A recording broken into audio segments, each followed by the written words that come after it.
जब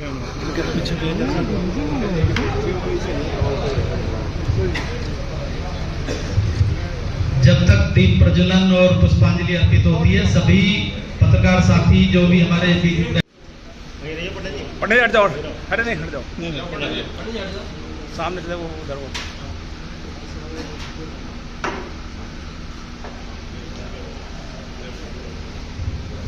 काफी निकटता है उनकी, मिलते रहते हैं रोज कचहरी में गाए बगाए।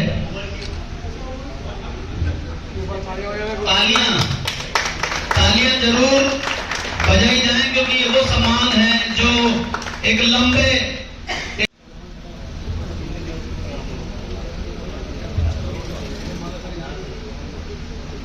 पश्चिम ज्योति अखबार की संपादक राजवीर सिंह, तो राजवीर चौधरी, उनका भी सम्मान किया जाना है। उनकी तरफ से कोई है यहाँ पर उनके अखबार से? एक मिनट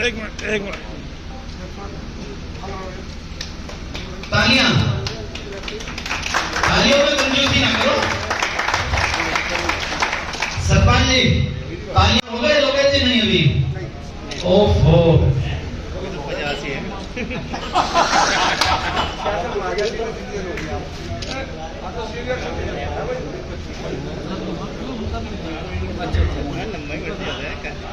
एक मिनट इधर तो भैया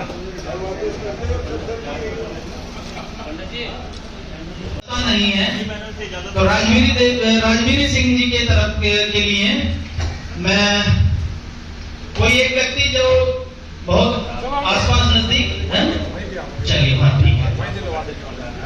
अगली जो इस कड़ी में अगला जो नाम है चंद्र। तालियों में कंजूसी क्यों हो रही है? और नारी के नाम पे ज्यादा बदन जी बहुत अपने व्यस्त कार्यक्रम में से गोरखपुर से सीधे लैंड किए हैं हमारे मुख्य अतिथि, तो तालियां थोड़ी सी और जोर से हो जाए।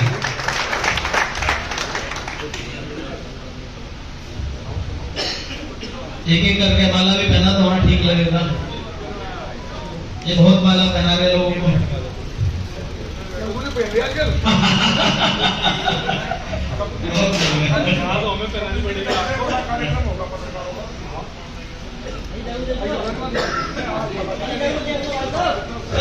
भाई साहब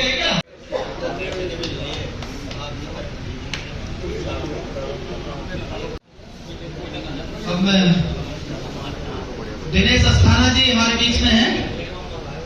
दिनेश अस्थाना जी,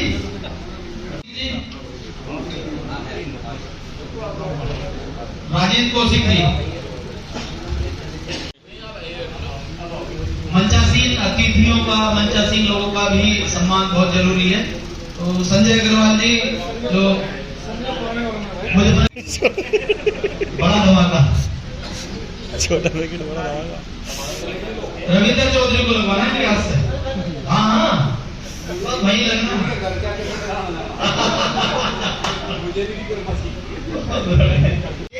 पत्रकारिता का धमाका तभी है जब ना कोई छोटा ना कोई बड़ा, जो सदैव देखा जाएगा।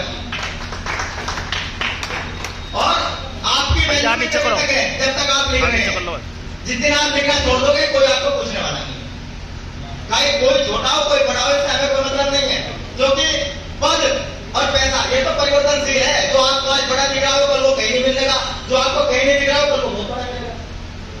कुछ नहीं है, लेकिन आपका जो कार्य है, जो हमारी कार्यशैली है, वो हमेशा जिंदा रहेगी, हमारा काम जिंदा रहेगा। बस एक लाइन के साथ में अपने वाणी को विराम दूंगा। हम कौन थे, क्या हो गए और क्या होंगे अभी, आओ मिलकर के विचारे ये समस्याएं। हमारे बड़े भाई जो पत्रकार भी रहे हैं और मंत्री हैं हमारे बीच में हैं। आज का जो दिवस है ये अपने आप में खास क्यों है? ये असल में हमको सोचने को मजबूर करता है कि हम जो पत्रकारिता कर रहे हैं, खासकर हिंदी पत्रकारिता, क्योंकि हिंदी पत्रकारिता का सबसे ज्यादा नुकसान हुआ है। अगर आप सोशल मीडिया के बाद देखेंगे, ना उर्दू पत्रकारिता का नुकसान हुआ, ना अंग्रेजी पत्रकारिता का नुकसान हुआ, सबसे ज्यादा हिंदी पत्रकारिता को नुकसान पहुंचा है। पिछले 10-15 सालों में जो स्थितियां हुई हैं, वो चाहे बाजार के कारण हुई है या सोशल मीडिया के प्रचलन के कारण हुई है, लेकिन हिंदी अखबारों पर भी संकट गाए बेगाए आए हैं। रही बात दूसरी कि हम अच्छे पत्रकार कैसे बने, सबसे बड़ी बात है कि हम अपनी एजुकेशन को जितना बढ़ा लें, जिस तरह से बढ़ा लें, भले आप अखबार में आ गए हो, नौकरी चल रही हो, हमें अपनी एजुकेशन लगातार जारी रखनी चाहिए। मेरे याद है जब मैं पत्रकारिता से जुड़ा था तो हमारे संपादक जनसत्ता में प्रभात जोशी जी थे।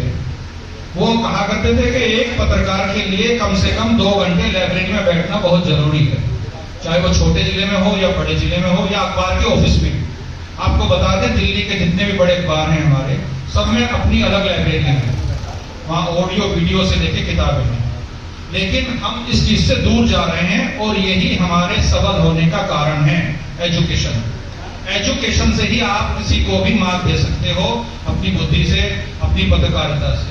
जितनी क्वालिटी, जितनी गुणवत्ता आप एजुकेशन के द्वारा इस पत्रकारिता में डाल दोगे, उतना ही आपके सामने खड़ा हुआ आदमी आपको नतमस्तक होगा।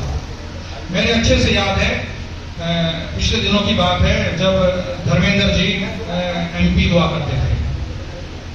एक पत्रकार सज्जन बिजनौर में धर्मेंद्र जी आए और बड़े ऊंचे चैनल के पत्रकार थे वो, उनका साक्षात्कार लेने लगे धर्मेंद्र जी का। तो उन्होंने सवाल में कहा कि आप बनारस से MP हो, आपको क्या महसूस हो रहा है, किस तरह की राजनीति आप करना चाहते हैं। उन्होंने कहा कि आप अपना ज्ञान को ठीक कीजिए, मैं बीकानेर से MP हूँ। तो आप बताइए इस तरह की चीजें आखिर कहाँ होती हैं? वही होगी जहां हम अपना ज्ञान चक्षु नहीं खोलेंगे। तो मेरा सभी से आग्रह भी है, और जो हमारे आगे मास कॉम वगैरह के कोर्स चल रहे हैं, अच्छे से आप अपना पढ़ाई कीजिए।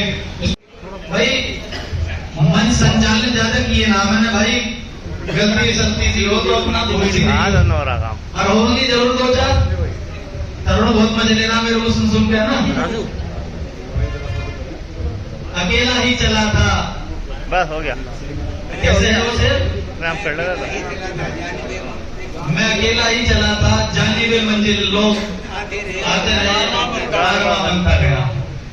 तालियों के साथ गड़गड़ाहट हो जाए तालियों की। फोटोग्राफर साथियों के लिए जो है बहुत मेहनती है ये लोग, बहुत मेहनत करते हैं, दिन भर दौड़ धूप करते हैं, बारिश हो धूप हो चाहे जो हो, क्योंकि इन्हें मौके पर जाकर फोटो खींचना होता है। रिपोर्टर तो एक बार को कमरे में बैठे रहते हैं। पत्रकारिता दिवस की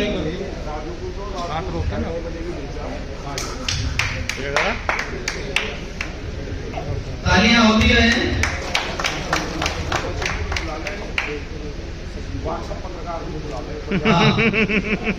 एक क्रांति का दौर पत्रकारिता में, व्हाट्सएप, यूट्यूब, हमारे भाई मेरे घनिष्ठ अजीत मित्र व्हाट्सएप पे बना दिया विजय सैनी, सोशल मीडिया जल्दी आओ। हाँ सब तालियां बजती रहे।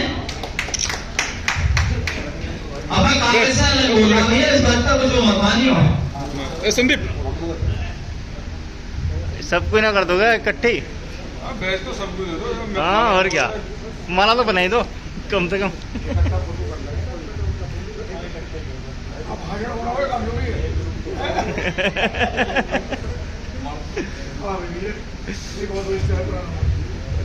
लेट बुलाया तुमने, क्या बात? एक सम्मान में तुमका लेट बुलाया, क्या बात? नाम तो बता दो।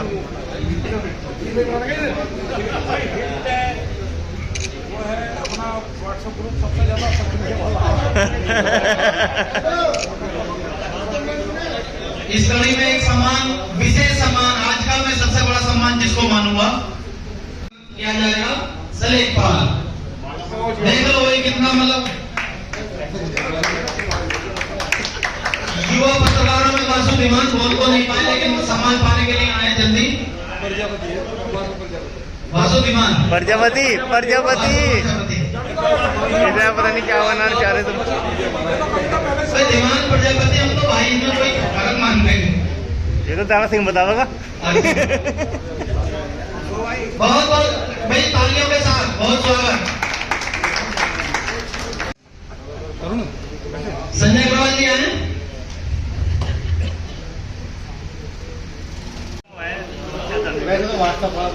और किसी का नाम रहा तो नहीं किया? विनोद पारासर जी मंच पर। क्या गाने बोले कौन सा सुना? तो मैंने कहा बाबा जी के इरादा क्या करोगे? कहला भाई करना के रिपोर्टर से कहा गोला डालने का अर्थ क्या है? कहने लगे दिल्ली को चारों तरफ से घेरना है। और मैंने वही करके इन्वर्टेड ब्रैकेट में लिख दिया कि दिल्ली को चारों तरफ से घेरना, लेकिन हेडिंग मैंने वही चलाई कि दिल्ली में गोला डालना। एलआई वाले अगले दिन जो है एक्टिव हो गए, पापा ने मुझे फोन करवाया रिपोर्टर के छाप दिया है तुमने जो है एलआई फलाई वाले पुलिस। तो थोड़ा सा हमें ये ध्यान रखना चाहिए कि हमारे एक शब्द से उसका अर्थ बदल जाता है। हम बेशक ठीक सकता था क्योंकि मैंने ब्रैकेट में वो लिखा था कि गोला डालने का अर्थ है दिल्ली को चारों तरफ से घेरना। यदि मैं वह ना करता, ब्रैकेट में उस चीज को ना देता, तो वो तुरंत मेरे पर पिल जाते। तो कितना वसूल हुआ? बक्कल तार देंगे, गोला लाठी, खूब वसूल हुआ। सही बात। हिंदी पत्रकारिता दिवस पर कार्यक्रम में उपस्थित हमारे मैं अभिनंदन करता हूं, स्वागत है।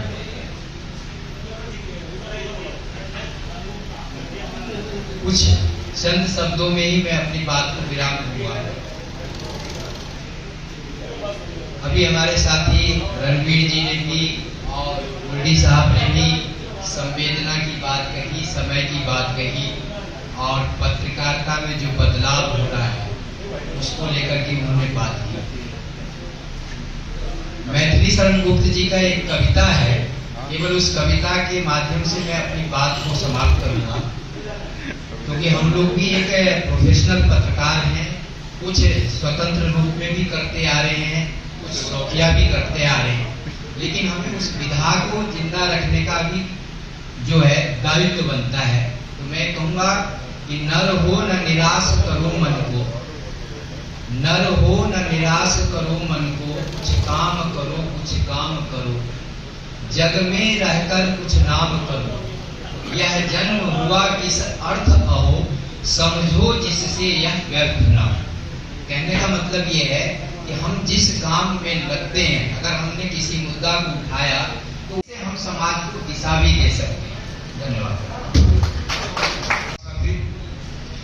हिंदी पत्रकारिता दिवस पर मैं आपको एक बात बताना चाहता हूं कि तथ्य हमेशा पवित्र होता है। कोई भी घटना हुई उसमें जो तथ्य है वो पवित्र होता है, उसमें कोई छेड़छाड़ नहीं करनी चाहिए। आपकी टिप्पणी स्वतंत्र है, आप उस तथ्य को लेकर क्या टिप्पणी करते हैं तो कभी मार नहीं खानी चाहिए कि भाई तथ्य पवित्र है, इसे मन में रख के टिप्पणी स्वतंत्र है कि आप उसे किस दृष्टि से देख रहे हैं, अपनी लेखनी में क्या कर रहे हैं, अपनी न्यूज में क्या बना रहे। तो जब अगर तथ्य में छेड़छाड़ नहीं करेंगे तो कभी नहीं फंसेंगे, कोई आप पे उंगली नहीं उठा सकता। ये तो रही खबर की बात। पुराने दौर से जब पत्रकारिता की शुरुआत की थी तो सब कुछ एक एक शब्द अखबार में जो छपता था वो हाथ से लिखा हुआ होता था, उसी की टाइपिंग होती थी। और उसी के बाद वो दौर भी देखा जब हाथ से पाई से एक एक शब्द चुन के उसे लिखा जाता था, उसकी फ्रेम बनता था और उसके बाद मशीन पर चढ़ गया, पता लगा फ्रेम ही टूट गया, दोबारा बनाया, बाद में कंप्यूटराइज आ गए। लेकिन जब भी सेकंड दौर जो आया थोड़ा विकास का, वो फैक्स आया। पहले तो अमर उजाला जागरण जब दिल्ली के अखबारों में हाथ से लिखी खबरें ही जाती थी, जो टैक्सी में भेज दी वही छपी। दिल्ली के अखबारों में 2 या 3 दिन बाद खबर छपती थी, उसे ही सब लेकर घूमते थे कि भाई नवभारत में मेरी खबर छपी, भले 3 दिन पहले थी। लेकिन अब सूचना प्रौद्योगिकी का दौर है, अब तो अगर 5 मिनट भी लेट हो गए तो आप पिछड़ गए, ब्रेकिंग देनी पड़ती है। आज की तारीख में जिसके हाथ में स्मार्टफोन है वही हिंदी पत्रकार है। सीधी बात तो यह है, जिसके हाथ में, वो सबको अपनी जिम्मेदारी अपने आप देखनी चाहिए कि भाई आप क्या दे रहे हैं, समाज को क्या दे रहे हैं। और कोशिश ये करनी चाहिए कि जो चीज आप दें उसका खंडन ना करना पड़े। इससे पत्रकारिता की विश्वसनीयता में गिरावट आती है। अगर खंडन करा कि भाई आज हमने ये चला दी, उसके बाद डिलीट करके दूसरी चलाई। सब पत्रकार हैं, जिसपे भी स्मार्टफोन है, सब फोटोग्राफर है। आज की तारीख में पत्रकारिता इतनी आसान होगी कि जो अखबारों के पत्रकार भी हैं वो भी सोशल मीडिया से बहुत सहायता लेते हैं। तो मेरा केवल इतना कहना है कि पत्रकारिता की विश्वसनीयता बनाए रखने के लिए बस तथ्यात्मक खबर ही समाज के सामने लाई जाए। बहुत बहुत धन्यवाद सबको एक बार फिर हिंदी पत्रकारिता की शुभकामनाएं। जाके कार्य करता है मेरे समाचार पत्र के लिए, आपके समाचार पत्र के लिए, वे वास्तव में सम्मानित है, हमारे से बढ़ के है। दूसरी बात ये कहूंगा कि भाषण देने से आजकल किसी को कोई असर नहीं होता। मैं पत्रकारिता की गरिमा की बात करूं, आप पत्रकारिता की गरिमा की बात करें, जिसको जो करना है वो करता है। अपनी गारंटी लो कि हम गरिमापूर्ण पत्रकारिता करेंगे, उतना शायद काफी है। स्तर की बात तो अब छोड़ दो। जब हम अफसर के साथ जाकर बैठेंगे, उसकी चाय पिएंगे, उसके हमनवा बनेंगे, नेताओं के साथ बैठेंगे, पर्सनल दोस्ती अपनी जगह, विचारधारा अपनी जगह। इस चुनाव में एक नई चीज निकल करके आई है। कुछ विपक्ष के लोगों को जाकर यहां तक कहा गया है कि बुलेटिन तो भाजपा का अखबार है, और भारी नुकसान इस बात का आर्थिक रूप से झेला भी है, लेकिन जुत्ती में रखा है आर्थिक नुकसान। जो सही है सही को सही छापेंगे, कोई परवाह किसी तरह की है नहीं। वो सब क्यों हुआ? हम सब लोगों के बीच में ही चहेता बनने के लिए। अगर मैं कपिल जी का चहेता बनना चाहूं तो हरिंदर जी की कोई बात कह दूं, मैं कपिल जी का चहेता, संजीव बालियान का चहेता बनना चाहूं तो राकेश शर्मा की विपक्ष की कोई बात कह दूं, या कांग्रेस की कोई बात कह दूं। ये हमारा धर्म नहीं है। पत्रकारिता आप बिल्कुल विचारधारा से मैं कहीं भी जुड़ा हो सकता हूं। मैंने राजनीतिक लोगों को भी ये स्पष्ट रूप से कह दिया था कि मेरी विचारधारा अच्छे लोगों के साथ ही जाएगी, आपको जो करना है वो खूब करें। लेकिन हमारे ही बीच के पत्रकार के लोगों ने नए आए बसपा के खिलाड़ियों को, सपा के खिलाड़ियों को खूब जम करके कहा, ये गरिमा आज हमारी पत्रकारिता की आ चुकी है। मन तो आहत हुआ, लेकिन परेशान किसी बात से नहीं। आज भी यही वचन है कि जो भी सही होगा सही के साथ देंगे। कपिल जी भी जानते हैं, कभी विरोध में लिखना होता है तो कलम पूरी तरह चलती है। समाज का भला सबसे बड़ी चीज है। अगर हम समाज का भला नहीं कर पा रहे तो पत्रकारिता करना फिर बेकार है। जैसे शिक्षा निम्न स्तर पर आ गई, चिकित्सा निम्न स्तर पर आ गई, नेतागिरी निम्न स्तर पर आ गई, हमारी पत्रकारिता भी निम्न स्तर पर ही पहुंच जाएगी या पहुंच गई है। इन्हीं शब्दों के साथ मैं अपनी बात को समाप्त करता हूँ। छोटे बड़े जानना विषय नहीं, हम सब परिवार के लोग हैं। और परिवार में इतना बड़ा मुझे इस प्रकार के परिवार में कहीं बाबा की संतान हो तो वहां तो छोटा बड़ा तय हो जाएगा। लेकिन ऐसा हो तो कभी बहन से व्यक्ति तय होता है, बहन किसका बड़ा है, आयु मरे चुका हो उसका नाम बड़ा हो जाता है। कभी आयु बड़ा है लेकिन अखबार नहीं चला, बताइए कैसे तय करोगे? तो इसमें बहुत नाराजगी का प्रसन्नता का विषय नहीं। पर जैसा रणबीर जी ने कहा कि हमारी लेखनी हमारी पहचान है, और अमित भारद्वाज ने भी कहा कि किसी को पालित नहीं करना, किसी को छोटा बड़ा भी सिद्ध नहीं करना। हमें किसी के एक तरीके से कलम के माध्यम से हमारे पास सर्टिफिकेट भी नहीं है कि हम ही तय करेंगे कौन व्यक्ति कल बड़ा है और कौन व्यक्ति छोटा है। पर कलम के ऊपर विश्वास हो, अखबार पर विश्वास हो। लगातार अभी चर्चा होती कि इतनी सारी सोशल मीडिया, इतने टेलीविजन, 250, 300, 500 चैनल, अनगिनत सोशल मीडिया है, उसके बावजूद भी सुबह उठ के जिम्मेदार व्यक्ति अखबार को पढ़ता है। यानी अखबार का महत्व कम नहीं हो, लोग बढ़े, मीडिया बढ़ा है, इलेक्ट्रॉनिक मीडिया बढ़ा है, सोशल मीडिया बढ़ा है, व्हाट्सएप ग्रुप बढ़े। व्हाट्सएप ग्रुप में जो समाचार आ जाते हैं उनको भी व्यक्ति सुबह उठ करके अखबार को पढ़ना चाहिए, संपादकीय पढ़ता है, क्योंकि अखबार में डिटेल आती है। आजकल तो ब्रेकिंग न्यूज जमाना हो गया, टेलीविजन देखते 1 सेकंड के अंदर 1 मिनट में सुसमाचार, और कितना देखो कितना पढ़ोगे। तो जब आप टीवी खोलोगे, जो आप समाचार सुनना चाहते हो वो नहीं आएगा, कुछ हो रहेगा। और मैं आपको 9 बजे 10 बजे पहुंचता हूँ, कभी 11 बजे 12 बजे पहुंचता हूँ। तो जो दिन भर के समाचार होते कभी मिलते कभी नहीं मिलते। और अखबार में चाहे 4 बजे तक अखबार हो, जैसा अंकुर जी का है, या अन्य अखबार हो, और अखबार में कंक्लूजन आपको चाहे छोटी खबर हो चाहे बड़ी खबर आपको जरूर है। और अखबार में बड़ी जिम्मेदारी है, हम किसी अच्छे धर्म नहीं कर सकते, ये अधिकार हमको नहीं। पर अखबार खबर को भी लिखे, ये भी जिम्मेदारी है। कोई खबर छोड़ दे, किसी गरीब की आवाज कर दे, हमसे ऐसा ना छूट जाए जिसके बारे में अखबार में आना चाहिए, उसकी पीड़ा, उसका दर्द। एक व्यवस्था है, भले मैं सत्ता की व्यवस्था करूँ और ये व्यवस्था की होती तो हम भी अखबार पढ़ते हैं, ऐसा तो छपा जिसको हमको वॉच करना चाहिए और आता है तो उस पर नजर में रखते, इंक्वायरी भी करते, अधिकारी से बातचीत करते, जनता से बातचीत करते। तो उसमें जो कि अखबार में छपा तो हमारे लिए भी है।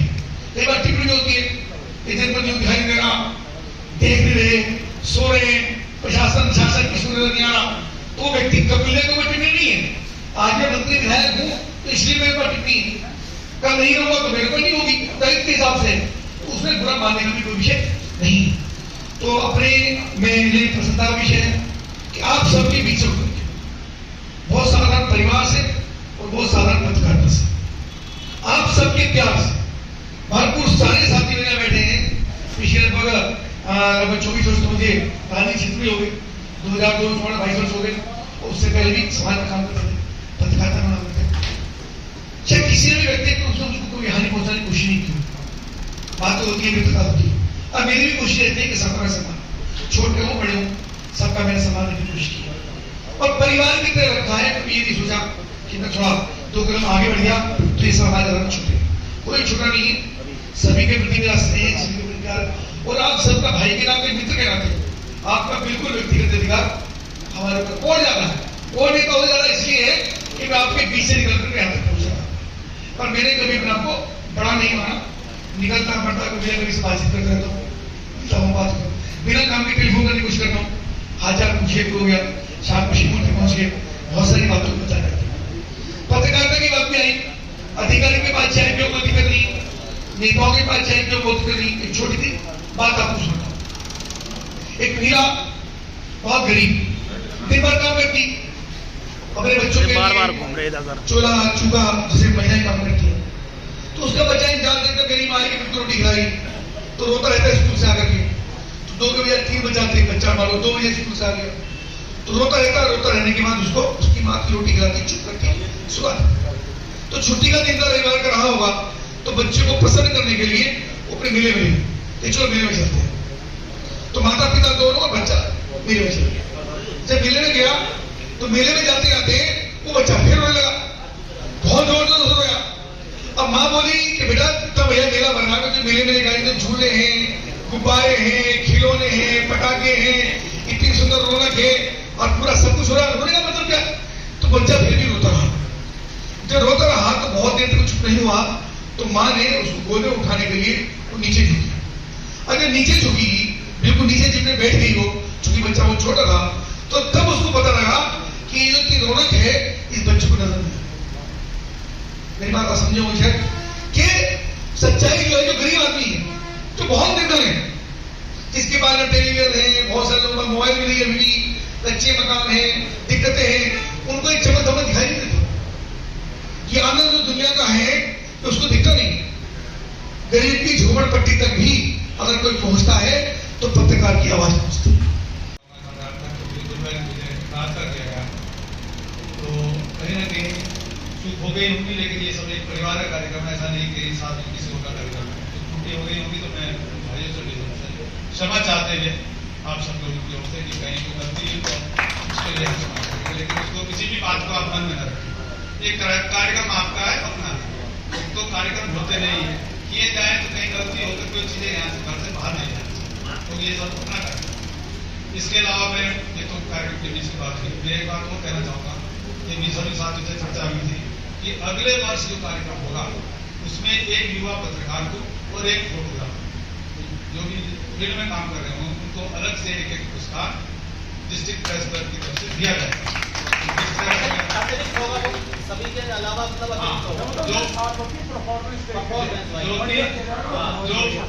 जो फील्ड में काम करेंगे और जिनकी ये महसूस होगा कि इन्होंने बहुत अच्छा काम किया है,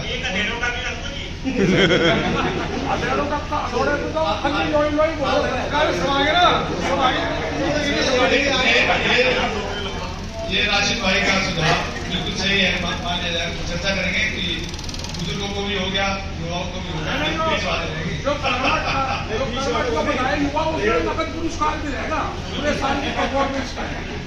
तो कार्यक्रम बहुत बेहतर रहा, सभी लोग आए और हंसी खुशी के सभी तरफ करनी भी सब और हंसी खुशी भी सारी बातें थी, लेकिन इस सब के बावजूद मैं एक बातें कहना चाहूँगा। बार बार हम एक चीज सुनते आए कि बहुत गिरावट पत्रकारिता में आ गई, यहाँ आ गई, लेकिन इसमें कहीं भी निराश होने की पत्रकारिता को आवश्यकता है।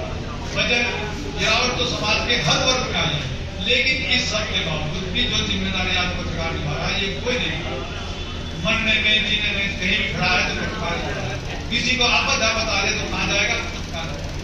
हम रोज देखते हैं कि ऐसे कहीं ना कहीं आते हैं, साहब मेरी किसी ने सुनी, मेरी किसी ने अरे बनेगा डीएम से समथिंग आया होया तक दिखाया, कोई नहीं सुनना। तो आज भी आप में लोगों का विश्वास बना हुआ है, इसलिए आपको कहीं भी हताश और निराश होने की आवश्यकता नहीं है कि पत्रकारिता में गिरावट आएगी तो मैं कहीं कुछ सोचने लगे हम ऐसे पेशे में जुड़े लगे। आज भी आप में ही लोगों का विश्वास बना हुआ है, इसलिए कहीं भी निराशा अपने मन से निकाल दीजिए और अपने काम को बेखूबी करिए और ये मैं दीजिए कि बेहतर से बेहतर समाज को आप चौहान के लिए 1 मिनट। तो मैं एक बात कह रहा था, इसलिए आप इस अपनी कलम को मजबूती के साथ चलाएं। फिर दौर आएगा, क्योंकि हमने वो दौर देखा है। मैं आज 1 मिनट का समय लूंगा। मैं कालचक्र में दिल्ली काम कर रहा था, ब्यूरो चीफ था कालचक्र, और कालचक्र कैसा पार था, 15 दिन में एक बार छपा, 8 पेज का पत्र, और उसने क्या हवाला कांड जैसा काम किया, जिसमें हिंदुस्तान के 13 कैबिनेट मिनिस्टर, 2 गवर्नर, 1 मुख्यमंत्री और 1 पार्लियामेंट से ऐसा कुछ नहीं, छोटा बड़ा कुछ नहीं होता। आपकी कलम में दम होना चाहिए, आपकी लेखनी में तारीफ होनी चाहिए। मैं ये दौर फिर आएगा, आप हिम्मत से और उसके साथ करिए। ईश्वर आपको